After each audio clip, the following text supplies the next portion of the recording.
হালুয়া রুটির ভাগাভাগির কোনো বিষয় নয় যে আপনারা কিছু হালুয়া দিলাম, অন্যদেরকে কিছু হালুয়া দিলাম।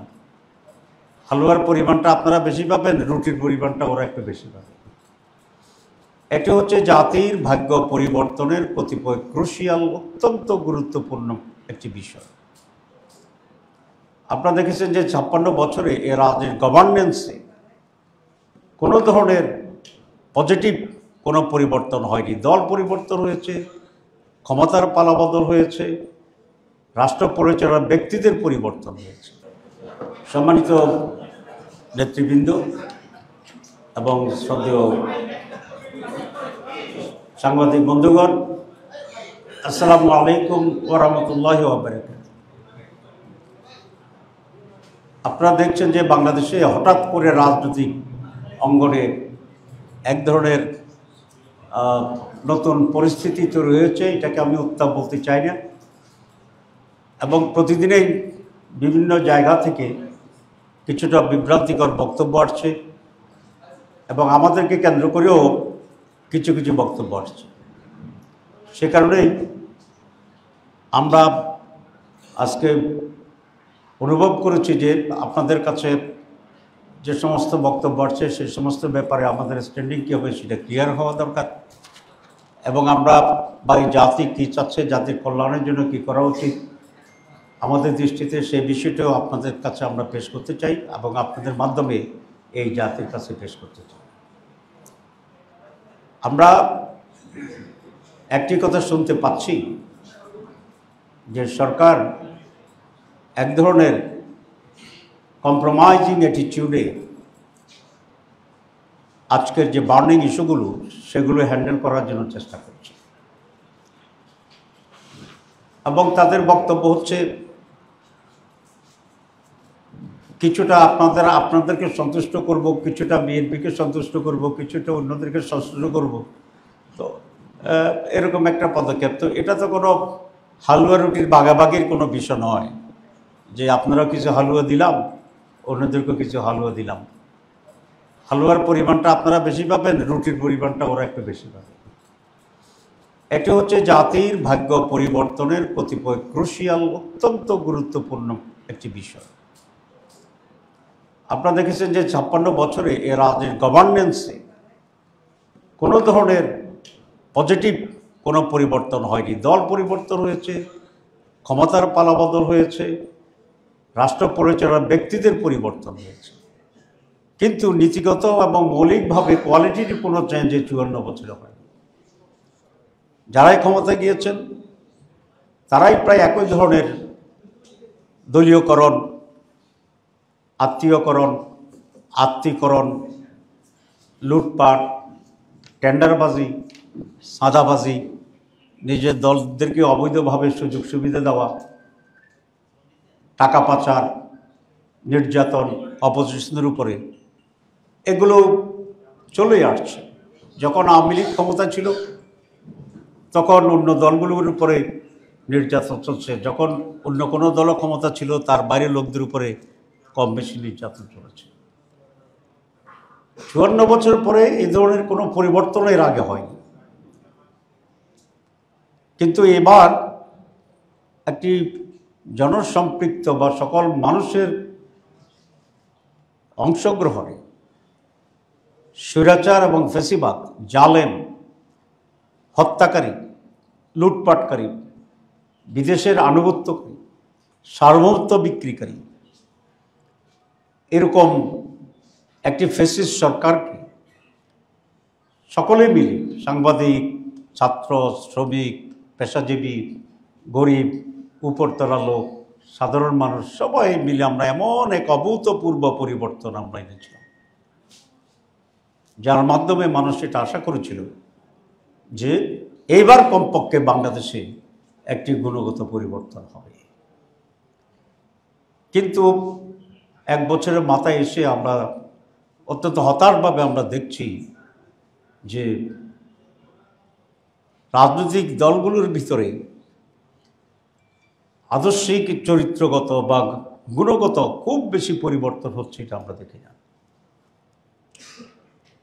আমরা নোবেল লরিয়েট ডক্টর ইউনূসকে প্রদান করি, একটি ইন্টারিম গভর্নমেন্ট আমরা সকলে মিলে করেছিলাম এবং ডক্টর ইউনূস এমন একজন ব্যক্তি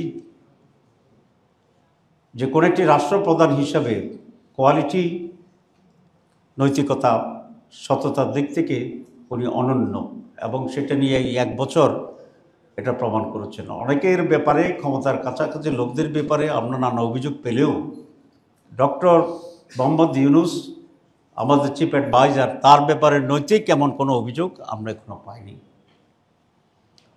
এবং আমি মনে করি যে উনি সিনসিয়ারলি 3টি কাজ করবেন বলে ঘোষণা দিয়েছেন, যেটা পুরানো কথা আপনারা জানেন। প্রথম যেটা, সেটা হচ্ছে উনি কিছু পরিবর্তন আনবেন, গুণগত পরিবর্তন আনবেন, এবং সেই জন্য উনি রিফর্মস কমিটি করেছেন, এনসিসি করেছেন, পরে ন্যাশনাল কনসেনসাস কমিটি করেছেন, এবং সেটাকে কেন্দ্র করে আমরা সকল দল যারা আজকে ক্রিয়ারত আছেন বা 24 জুলাইতে যারা আন্দোলন করেছিলেন, ছোট বড় 2 জনের পার্টি, 3 জনের পার্টি, বিশাল বড় পার্টি, মাঝ ধরনের পার্টি, আমরা সকলেই মিলে কিন্তু সেখানে কন্ট্রিবিউট করেছি। এবং সেই কারণে 31টা দল সেই কনসেনসাস কমিটির মিটিংয়ে আমরা ইনভাইটেড ছিলাম, আমরা কাজ করেছিলাম। অনেকে আমাদেরকে মাঝে মধ্যে বলতো যে এমন দল নিয়ে আপনারা বসছেন যিনি তার সেক্রেটারির নাম বলতে পারবে না।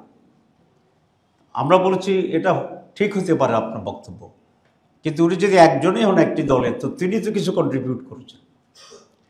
সুতরাং জুলাই মুভমেন্টে একজনও, এক দলে একজন হলেও যারাই কন্ট্রিবিউট করেছে, একটা স্লোগান দিয়েছে, কাউকে একটু পানি দিয়েছে, আমরা সকলকে রিকগনাইজ করে দেশের একটা সার্বিক পরিবর্তন আনার জন্য আমরা কিন্তু একটা সংস্কার কমিশনের অধীনে কয়েক মাস ধরে আমরা কাজ করছি। এবং আপনারা প্রায় সকলেই সকালবেলা যেতেন, আবার রাত পর্যন্ত সেখানে থাকতেন, আমাদের ব্রিফিং নিতেন, টেলিভিশনে ব্রডকাস্ট করা হয়েছে। এবং একটা নীতিগত কনসেনসাস পর্যায়ে আসার জন্যই তো মাসের পর মাস লাগছে। ব্যাপারটা যদি এমন হতো যে পার্টি যেটা বলে সেটাই ঠিক এবং সেটার উপরে একটা গণভোট হবে, তো তাহলে তো আমরা বলতাম সব পার্টিকে যে আপনারা কী কী চান লিখে দেন, সব পার্টির লিখার উপরে একটা গণভোট হবে। তো সব পার্টি লেখার উপরে যদি একটা গণভোট হইতো, এক পার্টি একটা লিখতো, তো আসলে কোনটা সিদ্ধান্ত হইতো, গণভোটের রায় কী হইতো? It's impossible. সেই জন্য যে সকল দল মিলে আলাপ আলোচনা করে, কম্প্রোমাইজ করে, স্যাক্রিফাইস করে, এক একটা অন্য গ্রহণ করে, যেটা আমরা একটা কনসেনসাসে ঐক্যমত্যে এসে পৌঁছেছিলাম, সিদ্ধান্ত হয়েছে, that was the final and that was the decision of the consensus committee. আমি আরেকদিন আপনাকে দেখাইছিলাম যে কনসেনসাস কমিটির ভিতরে দেখা যায় 29টা দল একমত হয়েছে, 2টা দল দ্বিমত পোষণ করেছেন, 26টা একমত হয়েছে, 5টা দ্বিমত করেছে। It's natural.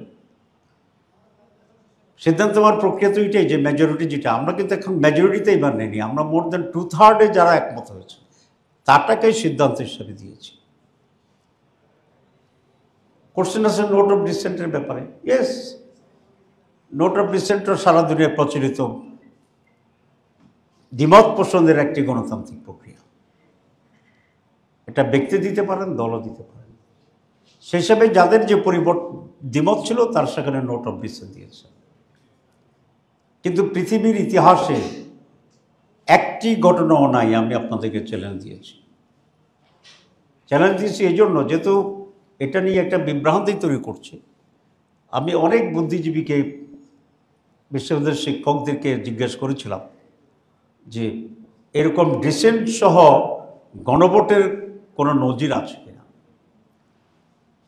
অনলাইনে তারা যতটুকু জানতে পেরেছে কালকে আমাকে বলেছে, নোট অফ ডিসেন্ট সহ কোনো গণভোটের কোনো নজির সারা দুনিয়াতে এখন পর্যন্ত নাই।